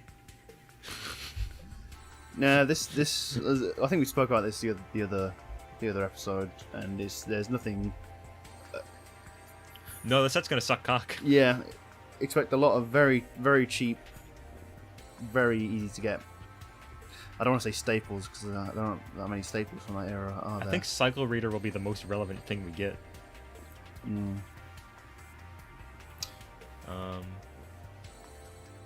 But yeah, I mean, the Guizarm import is kind of nice, even though Dragunities don't really use it. And I guess it will be nice to have entire cores like Worms and Fabled all in one place, so it means I don't have to spend more than $10 on them. But at the same time, this set's gonna suck dick. Yeah, that's in a similar vein thinking for me. That's just it's obviously just a reprint strategy to curb this. Well, strategy implies that there's some slot behind it. we made it bad on purpose as a joke. Galaxy Worm sobs in the corner. But yeah, we got this instead of fucking Legendary Duelist Season 3. Speaking of Legendary Duelists, new Legendary Duelist set based around water, which not fucking okay. Yeah, there's not a whole lot you can do with this, really, is there?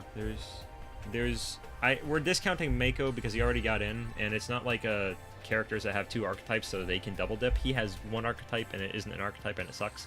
Yeah, you could say the same about Shark though, and everyone's pegged him for getting something. Right, but he didn't get Legendary Duelist support is my point. I suppose. Yeah, but he got main set support though. Yeah. Well, that's the thing I'm talking about. Like, Cyber Dragon's got support in a main set at the same time as Legendary Duelist 3. I mean, yeah, Legendary Duelist 3. White Abyss. Yeah, true. So I don't think that's impossible because I think they mentioned before, like, yeah, we like to strategize around like printing these sets with similar character support strategy is very sporadic. Yeah, I don't know why they're doing Shark now, but it's fine because like I think the possibilities are Shark, Rio would be nice to see, and I guess whoever played Aqua Actress. But we also have to keep in mind that Merrick, a Dark user, they gave him a bunch of fucking slime cards in the Dark-based set. So and the whole it's pretty much the Sherry double dip. Don't go there. Yeah, she used like 1 wind monster. Was like, all right, put her in the wind set. You're perfect. Yeah.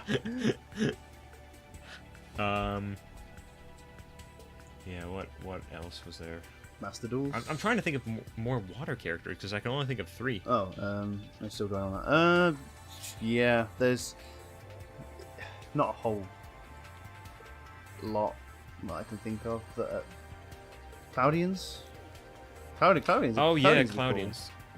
Yeah, they'd be nice to see. It's really a fucking mystery who they'll actually pick because these sets are so sporadic in what they pick. Like, I would never have expected Mech Lords to get in Legendary Duelist 7, but hey, here we are. But the important thing is that since they are now confirmed to be going through these by attributes, they did Dark, Wind, and now they're doing Water. This means eventually we'll get Fire. And there are like 3 Fire Duelists in the entire series. And do you know what that fucking means? Small Salamangre support, right? Shut the fuck up. Don't say the word. I don't want to. I've got a joke for you. I'm looking forward to Earth. What deals 500 damage and sends itself to the graveyard from the deck? I was gonna say a Baku, but you said from the deck, so fuck you. A Baki support in Legendary Duelist 18. Let's fucking go! It's the Scud set, baby. It's good time, all time. Thank you for the Volcanic and Battling Boxer and Salamangreat support, Konami, or Burning Skulls if you're enough of a fucking psycho. Yeah, I'm looking forward to the Earth one. I don't know what the fuck they'd even do for that. Like Super Heavy Samurai, maybe? Like Venoms? There's so many options. Yeah, that'd be rad. But you said that like both of those are like bad choices. No, I didn't mean it that way. I would actually like to see those in there. Yeah, like Super Heavy Samurai is fun. As long as it's not something like Goki or something. Yeah. Yeah, now that you said Dino that, Wrestlers. Oh yeah, Marincess could get in the water set. That's true. Marincess is definitely. I think they get because they didn't get as much as Trickstars did they? No, they never really took off. But I think if they get a Trap Searcher, then they'll be pretty Gucci. I actually wrote down some ideas a while back for what could potentially get into more Duelist set, and I think Spider would be a fun one too because they never did anything with that. Yeah. Well, you say that. I've opened pack of King's Court, and they de-supported spiders by like making GoldenEye's Idol mention that. No, he always mentioned one that you can't normal summon or set. Yeah, I know. I know. That's just in general. They specifically did the fuck. They specifically went out of their way to like let you know that you cannot use Relinquish Spider with Golden Idol. Relinquish Spider sobs with his big one eye and fat ass. Why did you make me so thick, father? Gentle clapping sounds in the background. Oh, I'm dummy thick. I'm trying to sneak into. I'm trying to explode these defense position monsters, but I'm dummy thick, and the sound of my ass cheeks keeps alerting volcanic doomfire. People keep mentioning penguins for this water one, but like I was just about to say penguins have been like fairly constantly supported. Like, I don't say fairly constantly, but like right, but that's the thing though. They'd want to capitalize on that. Well, I don't know. On Crump and his creepy face. The man was a penguin. I love penguins. Platonically. Yeah. And physically. Oh, this gag went on. Oh shit. Oh fuck. Yeah. No. Other than that, there's the possibilities are endless. Well, not for water and fire. The possibilities are relatively limited. But offer some decent, Options. interesting choices. I forget the Rada line, but fucking. Yeah, I'm really excited to see the fire one because there's like 4 options and Salamangreats can fuck off because every other fire option. If it's everything but volcanics, Konami, I will be fucking mad. I will buy an entire crate and open them live. I will come to your house and eat those cards. Fucking do it. I don't care. I'll swim across the ocean with my brand new penguin support. They're made for the water. Yeah, it's. I think that's about it for cards. Like physical cards. Oh yeah. Last other interesting thing is that the Supreme King was added to Duel Links and he sucks cock. All right, moving on. Master Duels. Yeah. Oh, I almost forgot about these. Thank you. Yeah, that's what I was segueing to. You threw my segue off the cliff. Shut up. Yeah. So these look really interesting. Because it is an official Yu-Gi-Oh! Simulator that they're saying is free to play, which is a bit concerning because it means they're going to monetize something, and with a card pool over 10,000 cards, you know. That's how many cards there are in the game, Konami. Have Galaxy Worm. Yeah, every game comes with a free playset of Galaxy Worm. I mean, it's free to play, so I'd appreciate that on some level. No, you know, it's like it'll be like Duel Links where they give packs. You have to buy packs. I don't know if they'll. I don't know if they'll do it in set order, but they'll probably do it. I don't know. They could do it by theme or type. Yeah, it's. I'm trying to think of what the best way to do it is, unless like, if. They'd have so to here's the do thing it by I'm year, thinking. surely. Yeah, it. Don't call me Shirley, but like there would have to be some way for them to do it without making it ludicrously expensive. Otherwise, no one's going to come to this. And the problem that I'm thinking of is if they start to see Yu-Gi-Oh! Pro as like a competitor, they'll C&D it. There's no make no bones about it. God, that sucks because Yu-Gi-Oh! Pro is such a good. Like, Yu-Gi-Oh! Pro actually probably gets me into buying more cards than fucking Konami's official shit, because I like testing shit. The thing about C&D is, like, from what I've noticed, is that it doesn't stop you from using it, it just stops you from developing it. So, whatever state Edo Pro is in, or Omega, or whatever you play, that'll be it. And that'll be the end of those simulators. Yeah, I mean, I'd hope they don't fuck with these like simulators, but because I've seen screenshots of like the official Konami employees on Discord saying that they're playing it. So it's like, come on. Yeah, they're just doing market research. That's all. Yeah, but at the same time, like, how do you make money off it if you make the entire card pool available? It's not like a passion project thing. No, like, I know. Like, the problem is they're also planning on holding tournaments for it too, so they'd have to like make you spend money somehow. And it's like, I don't know how they'll actually monetize this, and that's the scary thing. Well, this is Konami, so it's going to be terrible. I know. I think best case scenario would be only cosmetics, because that's something that's really cool. There's like a lot of little pets you can have on the side, including Pot of Greed, Ancient Gear Wyvern. I think Red Eyes Black Dragon was there. It's interesting because there's like standard stuff from the anime, and then like game original stuff that's less common, which is really nice to see, like Rescue Cat. Yeah, these sort of things will be nice, and hopefully that's kind of just where it goes. Yeah, I would absolutely pay to have like a little. Hear me out. Subscription model.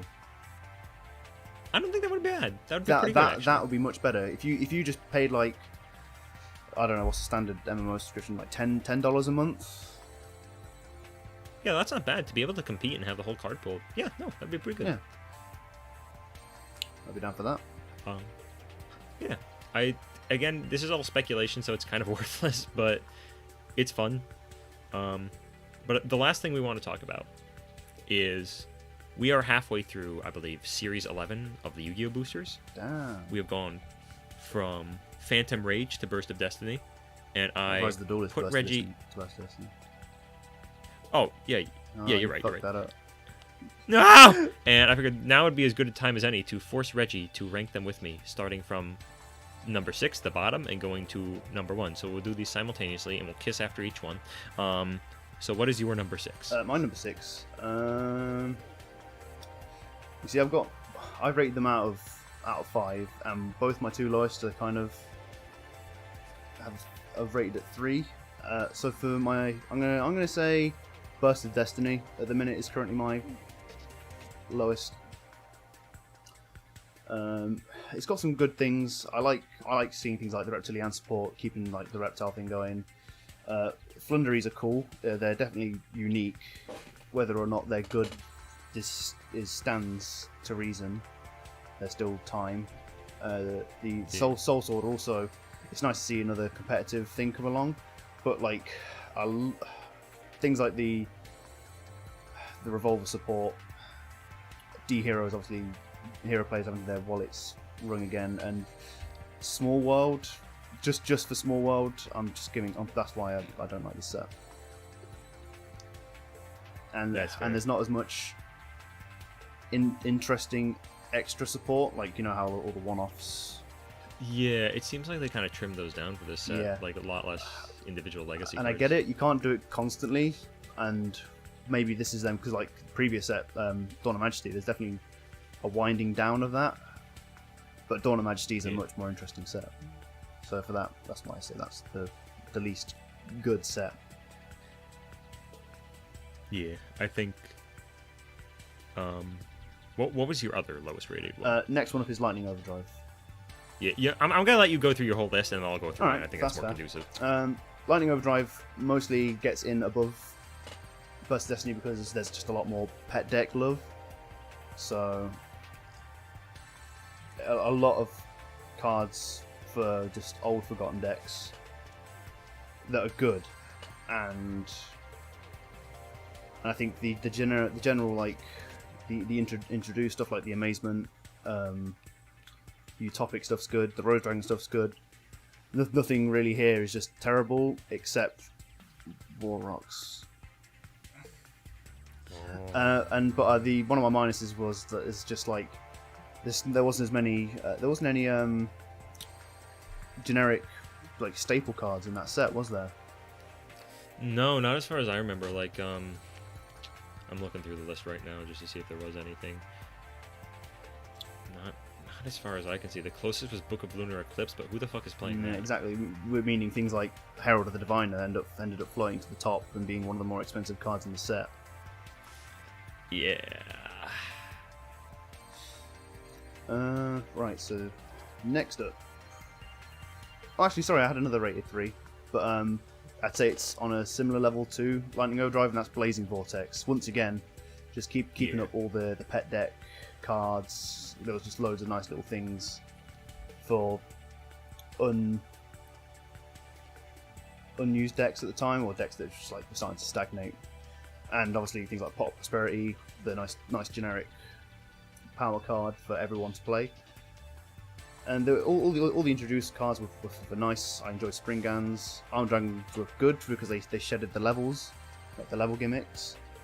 Although it is sort of dragged down by having some really, really bad archetypes in it, like S-Force on release.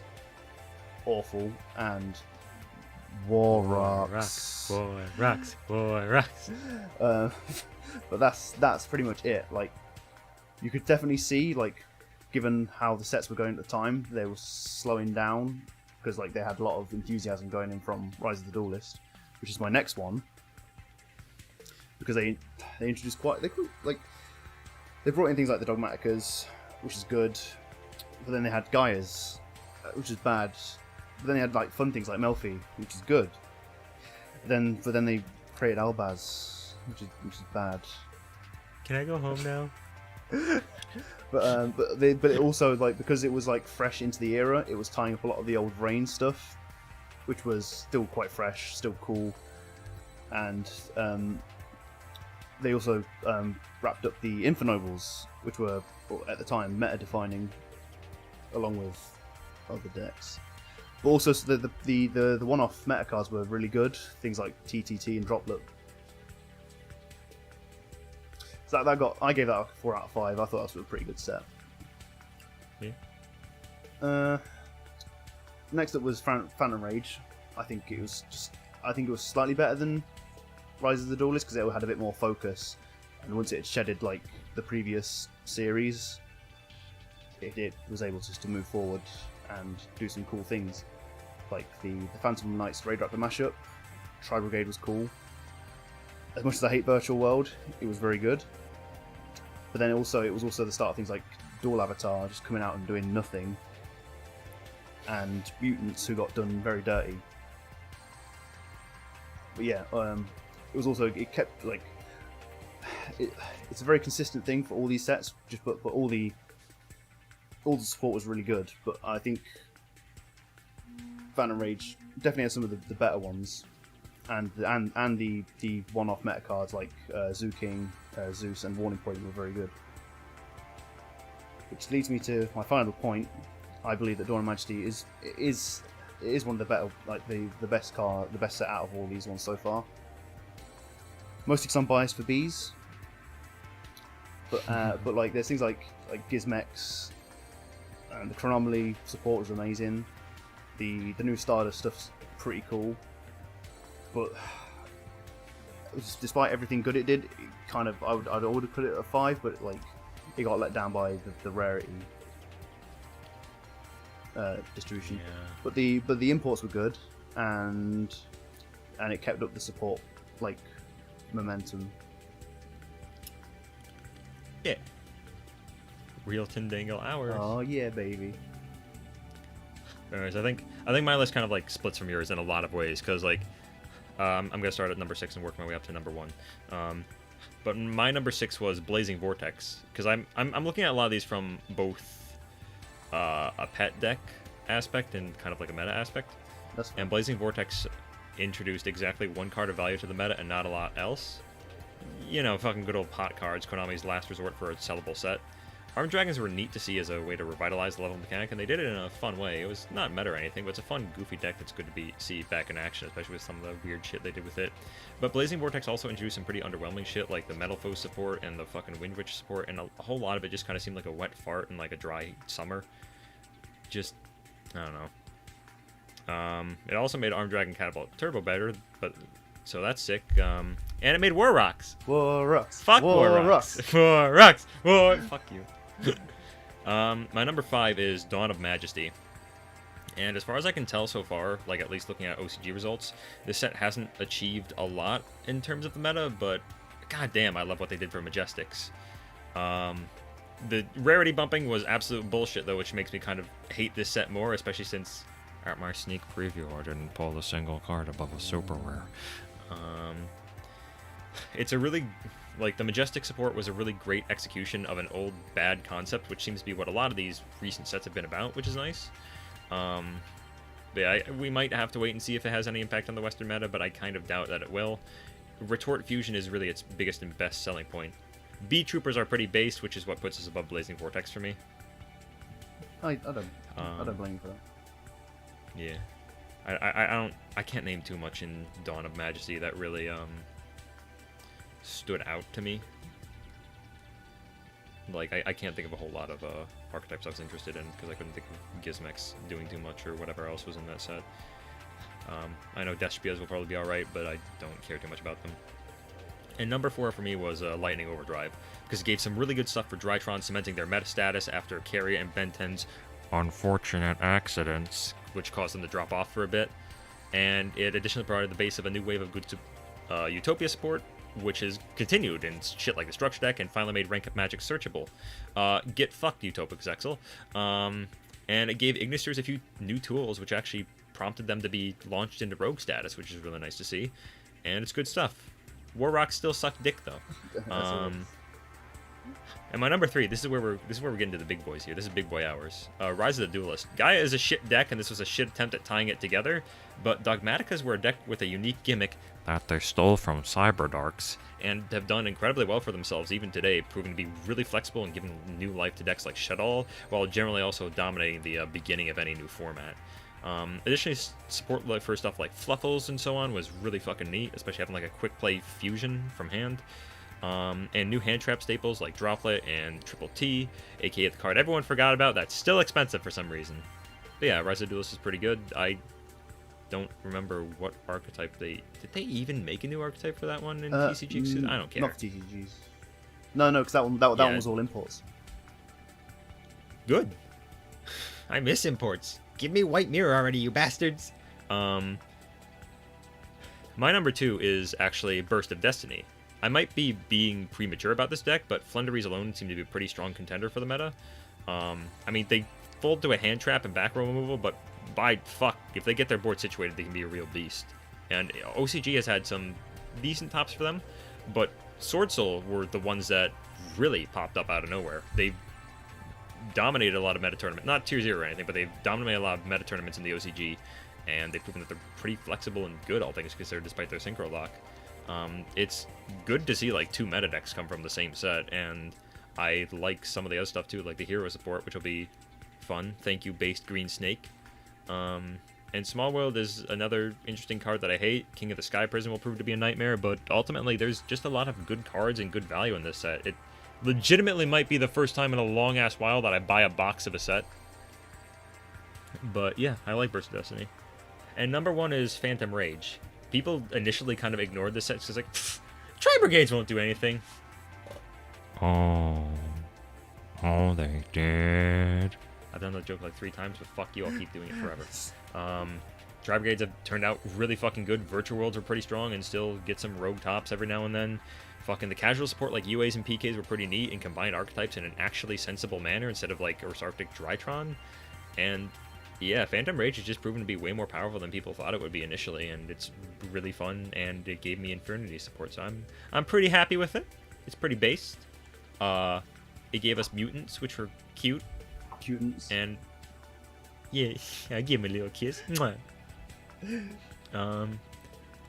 Yeah, I think that's mostly it for the Series 11 boosters. I think, to be honest, while not all of these have been meta breakouts, I think they've done better than Drains in terms of supporting old decks because they don't have to print anime bullshit anymore. Oh, absolutely.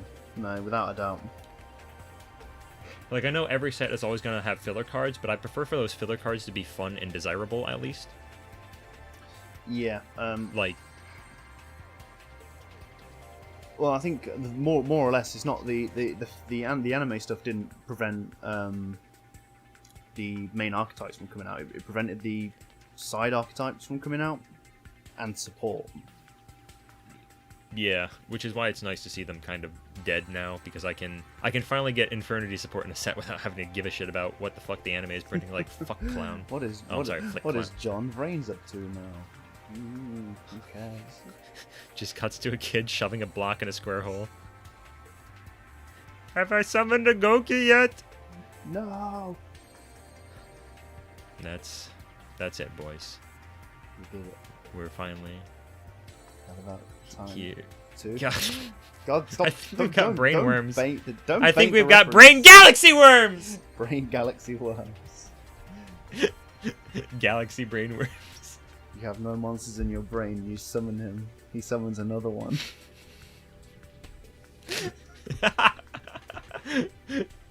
Once per turn, if you're schizophrenic. Oh. Get some help.